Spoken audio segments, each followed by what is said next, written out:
Okay, let's talk about bait release systems. The good, the bad, the ugly, all that. Nah, just joking.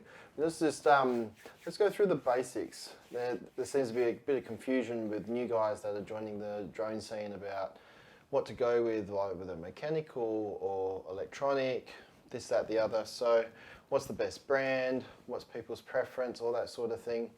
So I thought I'd give my take on the subject. Being involved in manufacturing and developing a bait release system, I've got a little bit of an insight. So I'd just like to share my thoughts.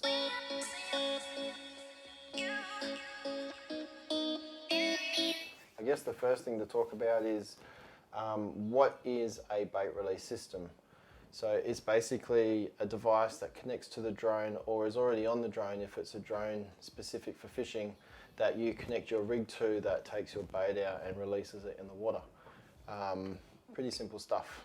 So as far as an electronic bait release system goes, it's either going to be a rotating hook or maybe like a sliding pin that's controlled by a button or a lever on the controller. I'd like to go through the advantages and disadvantages, in my opinion, of both electronic and mechanical.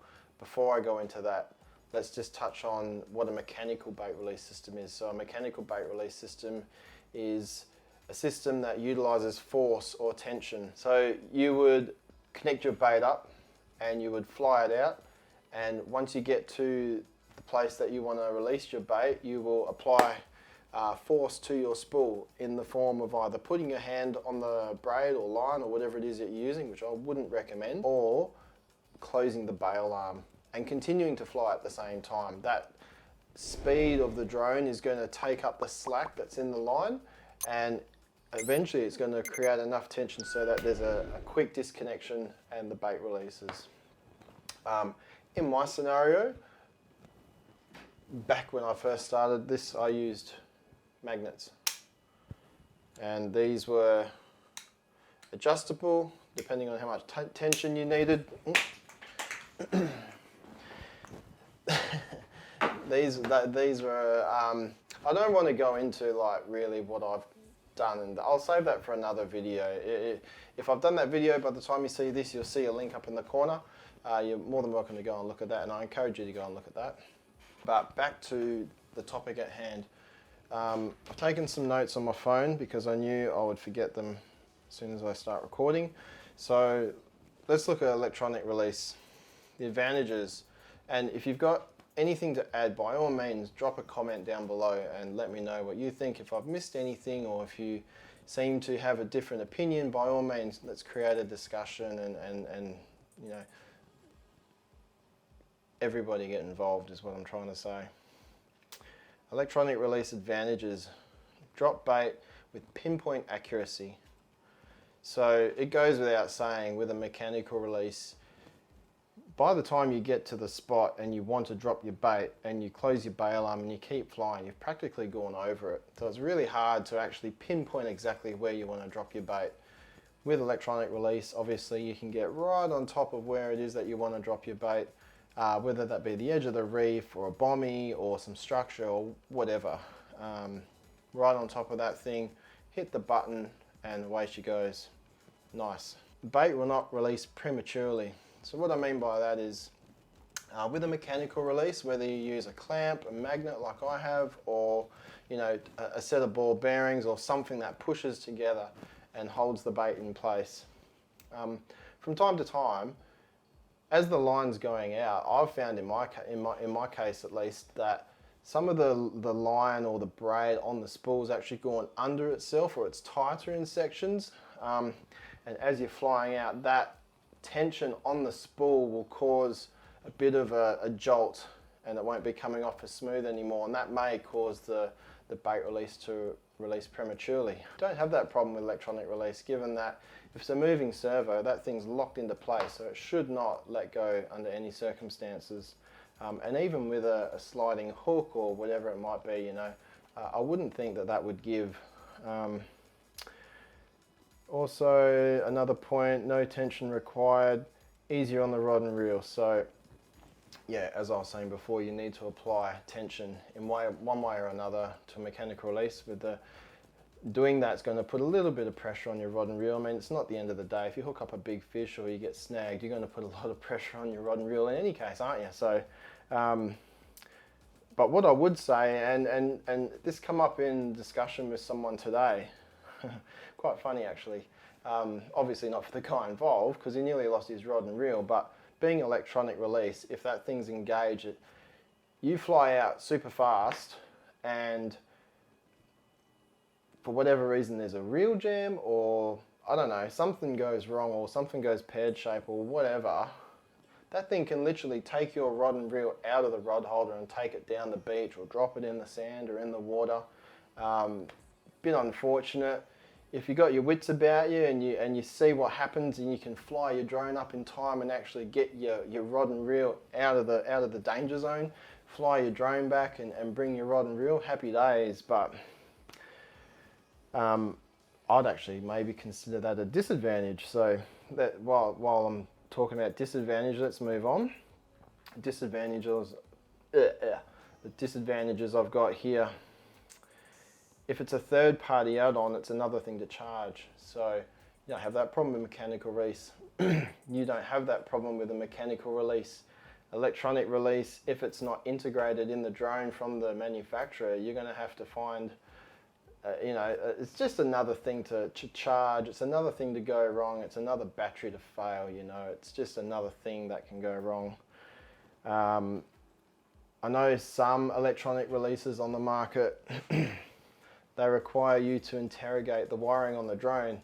So that could void your warranty, depending on what drone you've got. And, if anything goes wrong and they want to know what happened and they find out that you've added a third-party device to your drone and you've had to splice into the wiring harness to pick up a supply, warranty void, more than likely. Here's another one. If using drone sensors, it may require tape or something to cover the sensor to prevent maloperation of device. So, yeah, bit of an unfortunate thing in my opinion if your electronic release is using a sensor on the drone as a means of releasing. Yeah, not ideal, mate, in my opinion. If there's a jam or a bird catches your bait while it's flying out, you can potentially lose your drone. So I guess if you're not quick enough to hit the release or you panic and there's an issue, your drone's gone. If it's waterproof, it's probably not the end of the world. You could probably just reel it back in or, fly it back up and fly it back. But if you're using like a DJI, if you're using a Phantom or a Mavic Pro or anything, that's not designed for fishing, that could be game over. Yeah, so there's a I don't know, maybe a dozen advantages and disadvantages combined on my opinion on electronic release systems.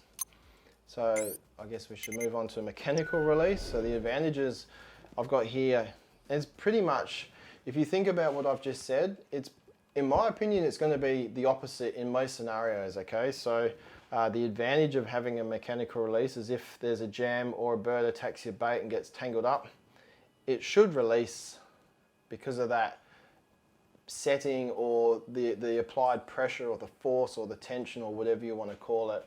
Once that happens, if you're flying out at full speed and one of these things happens, it should just disconnect and then you fly your drone back. So not an issue. They're cheaper. They're significantly cheaper than electronic releases. And they're also adjustable. So tension, you can apply a different amount of tension by, with the magnets, like for example, you can use 1, 2 or 3 magnets with a rubber clamp, like, what do we got here? So there's a clamp, okay? That's just a spring and 2 rubber pads between a set of jaws. So you can double your line over, you can put it in like that, you can put it in like that, different thickness of line, all those sort of things play into adding more and more tension or less tension. If you've got a device that has a spring-loaded ball bearing that pushes in against another spring-loaded ball bearing or pushes in just against a hard surface, then you're going to have some adjustment there.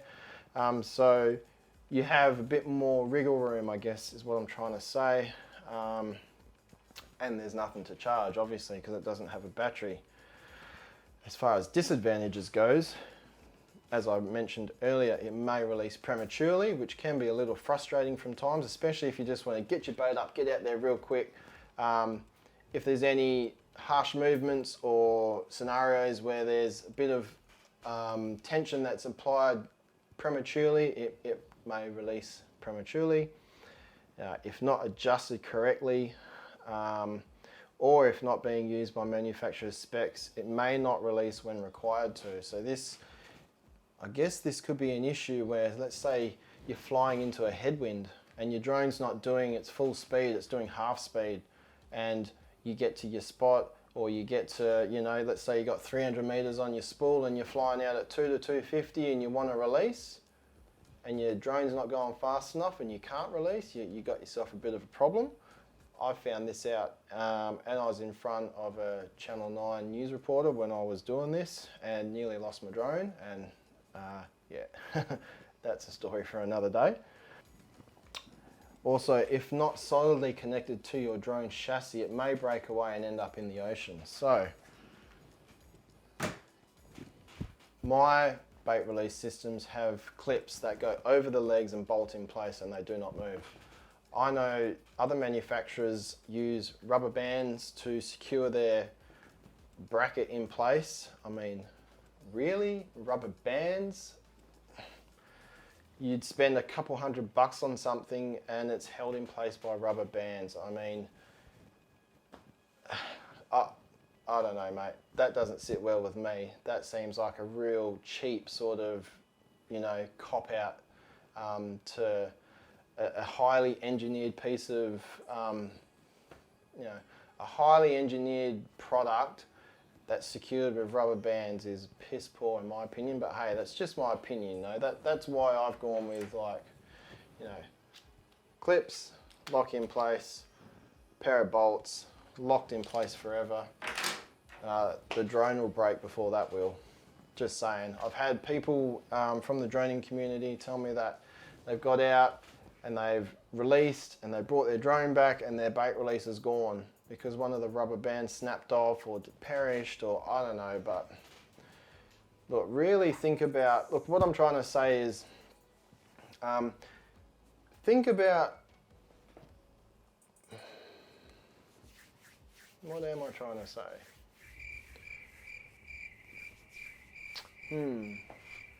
I don't want to piss too many people off. Like, this is this sort of subject, I'd imagine all the fanboys are going to come out and I'm going to get a heap of dislikes, and hey, I'm cool with that. Like, I'm just sharing, you know, a little bit of insight, giving you guys that don't have a lot of experience some things to look for. So just because this guy says, oh, this is the duck's nuts and this is what you should use and it's this one all the time, I mean, hey, it is what it is, you know. Like, it's an interesting space to be in for sure. Everybody's product's the best, you know, from their opinion. But as soon as one person has a bad experience with it, then, you know, doesn't necessarily mean it's a bad product. A lot of the time, you know, issues that happen are from user error. People overloading or not using the device as intended. Obviously, that's not always the case, but I guess you understand what I'm trying to say, right? When you're picking your product, in my opinion, I would be looking at the person that developed the product. What sort of, you know, how do they conduct themselves? What's their reputation like on social media? Do they have a good following? You know, all that sort of stuff. I'd happily support someone that's, you know, not out there flaming other companies and bashing this person and that person, and takes responsibility. Like, if their product stuffs up, yeah, okay, cool. There's no need to go out there and say, oh, my product's better than this product and here's all the reasons why. I think that sort of stuff, yeah, don't get me started. Do not get me started. Don't get me started. Okay? But yeah, look, at the end of the day, mechanical, electrical, what would I prefer? I will say this. I do like the hybrid. I do like the combination of both electronic and mechanical. That's that is clever. Very, very clever. I will give credit where credit's due. I do like that. But hey, if it came down to it, I would go electronic only and only if it was integrated on the drone from the manufacturer. If it's a third-party add-on, I would go mechanical all the way, all day. And that about wraps it up. Any questions, feel free to drop a comment down below. I hope I haven't upset or offended too many people.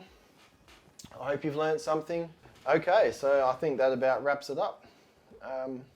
Yeah. Take care, be safe, tight lines, and dry drones. See you next time. And once you get to your desired, so you'd fly your,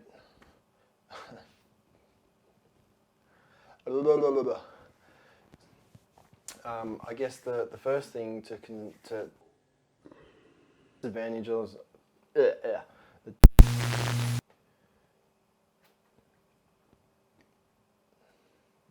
so as far as the electronic base, so as far as the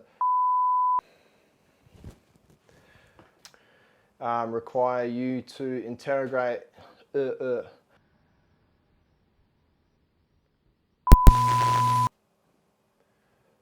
why do I always blank so much?